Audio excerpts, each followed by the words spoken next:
સાબરકાંઠામાં પ્રધાનમંત્રી નરેન્દ્ર મોદી સભા હશે। પ્રાંતિજના રામપુરા અને આમોદરા પાસે પીએમ નરેન્દ્ર મોદીની સભા છે। પીએમ મોદીની સભા માટે તૈયારીઓને આખરી ઓપ આપવામાં આવ્યો છે। પ્રધાનમંત્રી નરેન્દ્ર મોદીની સભાના કારણે કેટલાક રસ્તાઓ બંધ કરવામાં આવ્યા છે। લોકોને વૈકલ્પિક રૂટ લેવા માટે તંત્રએ ખાસ અપીલ કરી છે।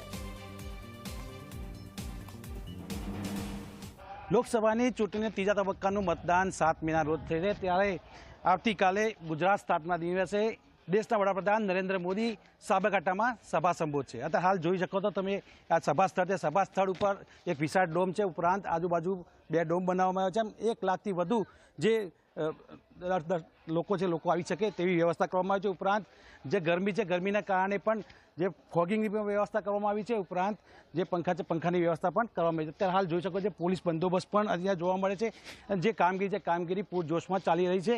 બીજી તરફ જે આ ડોમ છે, ડોમ દેખી રહ્યા છો, ડોમ ઉપરાંત જે સ્ટેજ છે, સ્ટેજની પણ કામગીરી ચાલી છે।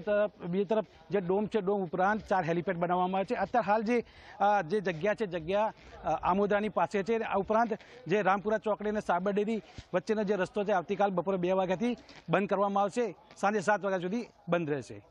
શૈલેષ ચૌહાણ, G24 કલાક, સાબરકાંઠા।